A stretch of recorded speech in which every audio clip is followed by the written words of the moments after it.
Prise de débat. L'honorable député de Laurier-Sainte-Marie. Merci beaucoup, Monsieur le Président. Et merci à mes collègues et leurs encouragements. Je suis très contente d'avoir l'occasion de me prononcer aujourd'hui sur ce projet de loi-là, qui est un projet de loi très important.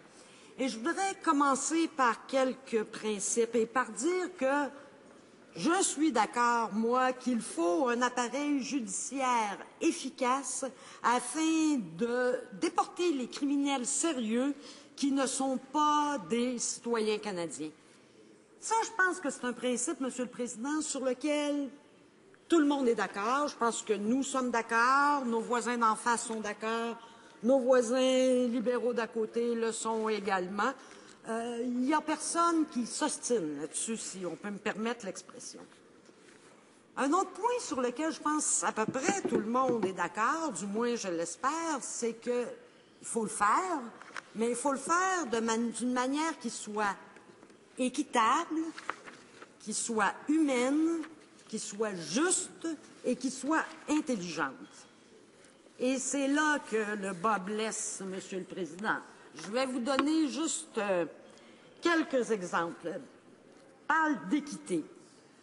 Un des problèmes dans ce projet de loi-là, c'est que, encore une fois, c'est la marque de commerce du gouvernement conservateur. Encore une fois, on étend les pouvoirs discrétionnaires du ministre. Et ça, on se demande, là, c'est quoi la prochaine affaire qu'ils vont nous sortir où on va mettre encore plus, on va donner encore plus de pouvoir discrétionnaire au ministre.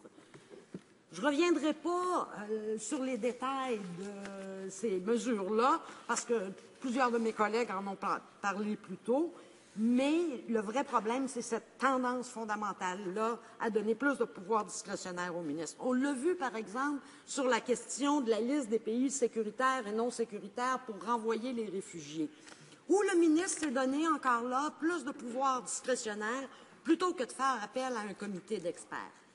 Et ça, c'est dangereux. Je ne comprends même pas pourquoi le gouvernement veut mettre son propre ministre dans une telle situation où, lors de négociations internationales, les autres pays vont faire des pressions sur le ministre pour se faire enlever de la liste des pays non sécuritaires, etc.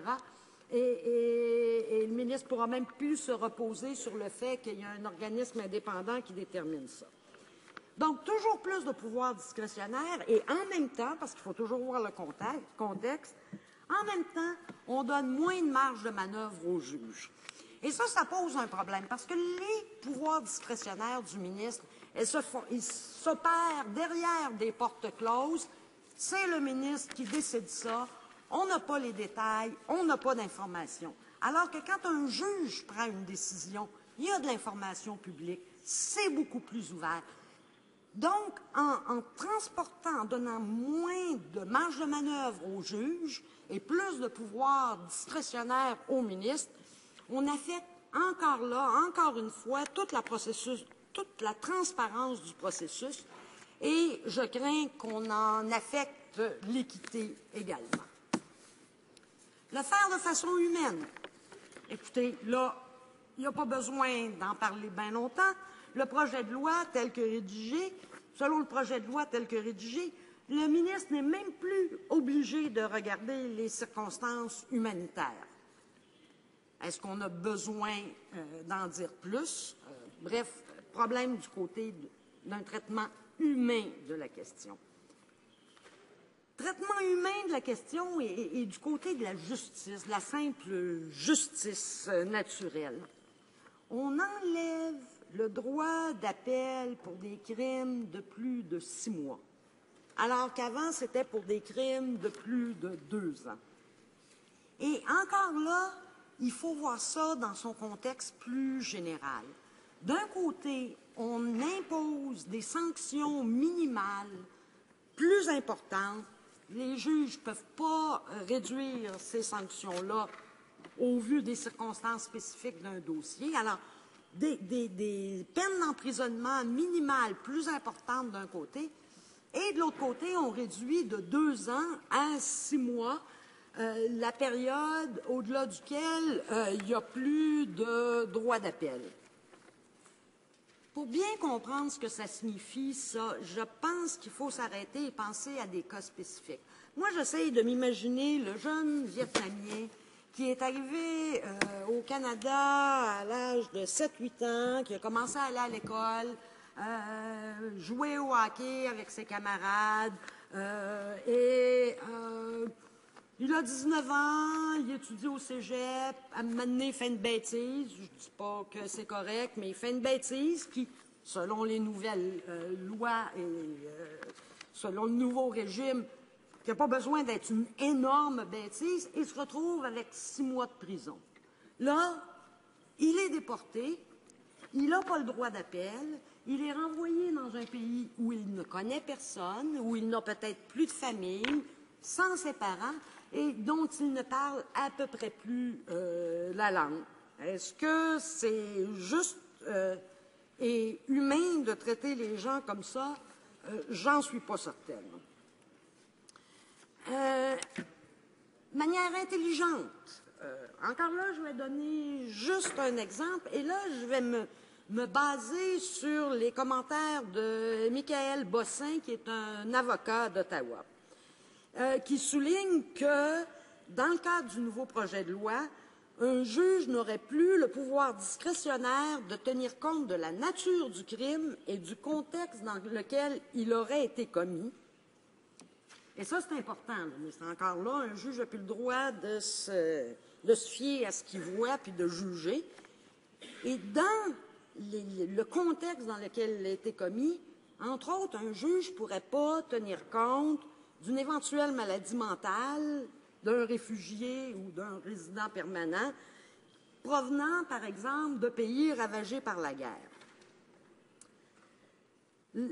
L'avocat en question cite Maître Bossin, dit, et je le cite, « Dans de nombreux cas, ces personnes commettent des crimes quand elles ne sont pas traitées. » Monsieur le Président, grâce aux coupures qu'on vient de faire dans le service de santé aux réfugiés, il y a des organismes comme l'organisme Rivaux, qui est dans ma circonscription, qui faisait exactement ça, offrir des services de soins psychologiques à des réfugiés provenant de pays affectés par la guerre ou de réfugiés qui avaient subi la torture, des atrocités, leur offrir des services psychologiques pour empêcher que potentiellement, ils dérapent et deviennent des criminels.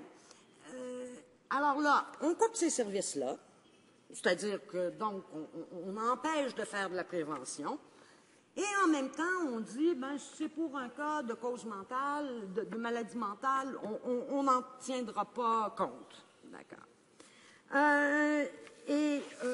Souvent, alors que souvent, quand on leur offre des services, ces gens-là peuvent se réadapter. Au niveau de la manière intelligente de faire aussi, il faut noter qu'il y a un manque de données, il y a un manque d'informations de base. Là. On est censé juger sans avoir les données de base sur le nombre de cas annuels, la gravité des cas et tout ça. Mais j'accélère un peu, Monsieur le Président, simplement pour signaler que le gouvernement, en fait, cherche à punir tout le monde à cause d'une poignée de cas problématiques. Puis ça, c'est toujours leur approche quand on parle de réfugiés et d'immigrants. Et ce qui est frappant dans ce projet de loi-là, c'est que le titre parle d'étrangers criminels, comme si les résidents permanents étaient des étrangers. Bien, c'est pas tous des étrangers. On a eu un cas célèbre récemment au Québec, quelqu'un un Portugais qui avait la résidence permanente, qui vivait depuis 35 ans au Québec, marié, des enfants, une maison. Moi, Monsieur le Président, j'appelle pas ça un étranger. J'appelle ça un non-citoyen, un résident permanent, mais j'appelle pas ça un étranger. Moi, j'ai des amis qui sont... J'ai un bon copain qui vient d'Angleterre, qui vient de se marier, il s'est trouvé une job, il a un cercle d'amis, il fait du bénévolat. Ben moi, pour moi, c'est pas un étranger, ça. Et le titre de ce projet de loi me pose grand problème. Bref, comme toujours, les conservateurs font preuve d'intransigeance, de rigidité pour les autres, parce que pour eux autres, ben, c'est toujours les pouvoirs discrétionnaires. Là, il n'y en a plus de rigidité. Et surtout, il refuse de s'adresser à certaines sources connues du problème, en coupant les soins de santé aux réfugiés et en ne travaillant pas plus sur ce qu'on peut faire pour mieux intégrer les immigrants qui apportent tant à notre société canadienne. Merci, Monsieur le Président. I see the Chief Government Whip is rising on a point of order. Mr. Speaker, I ask for support for the following motion that notwithstanding any standing order or usual practices of the House, during the debate tonight, pursuant to Standing Order 52, no quorum calls, dilatory motions, or requests for unanimous consent shall be received by the Chair. Does the Chief Government Whip have the unanimous consent of the House to move the motion? Members have heard the terms of the motion. Is it the pleasure of the House to adopt the motion? Yes? Agreed, and so ordered. Questions and comments? Questions et commentaires? L'honorable député de Vaudreuil-Soulanges. Merci, Monsieur le Président. Mon collègue a dit que le gouvernement présentement a la misère à intégrer les nouveaux arrivants à notre pays.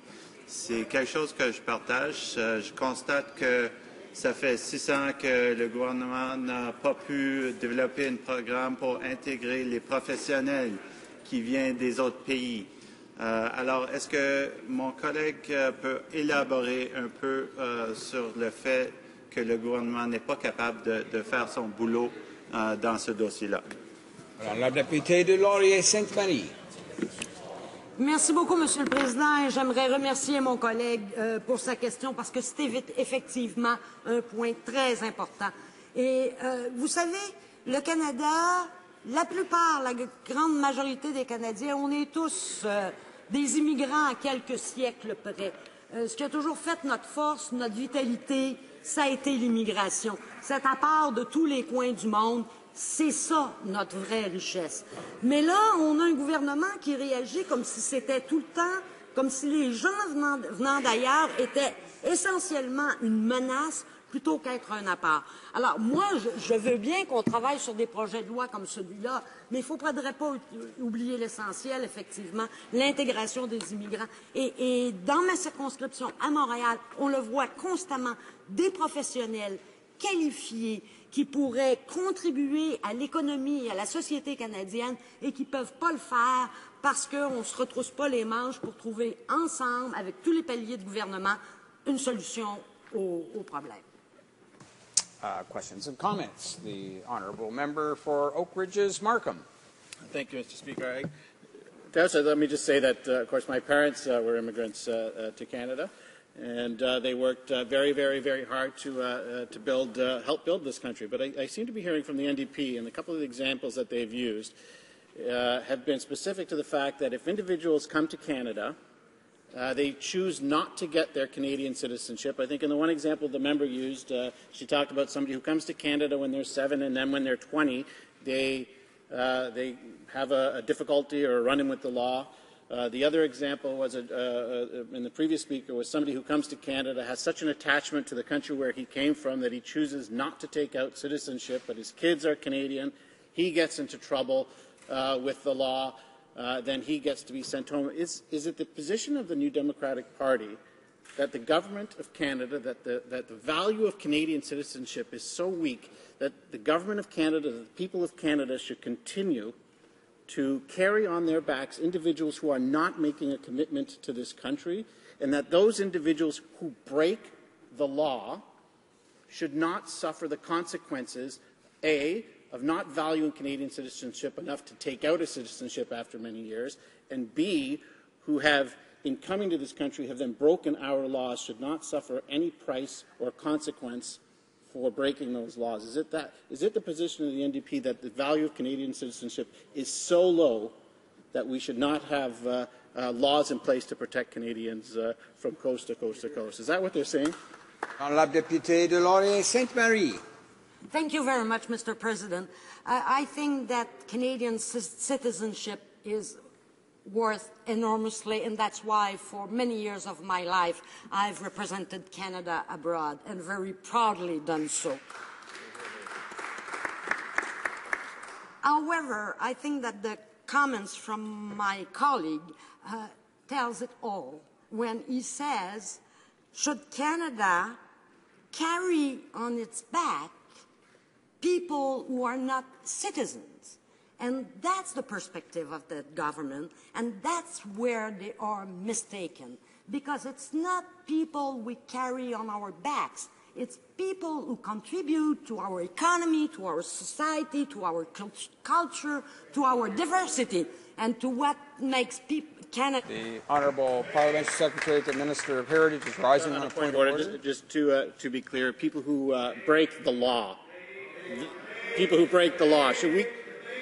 I would, if it's okay, I know they don't want to hear the actual truth because the NDP has had a great deal of difficulty with the truth lately, but we're... Order. Order. That's a good point of order. Order. Order. That is really just a point of debate, differences of opinion. That's what debate is all about, but we'll carry on. We only have 1 minute remaining. The Honourable Member for Laurier-Sainte-Marie.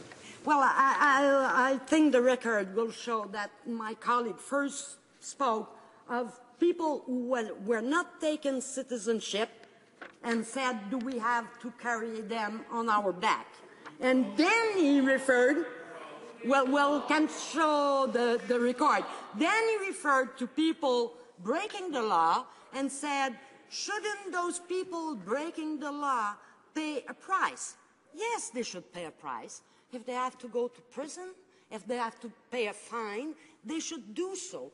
But the assumption seems to be always that it's non-citizens who commit the crimes, and we don't have from this government any data, if I could finish, thank you, any data or detailed information about whether non-citizens commit any more crime than citizens. Thank you, Mr. President.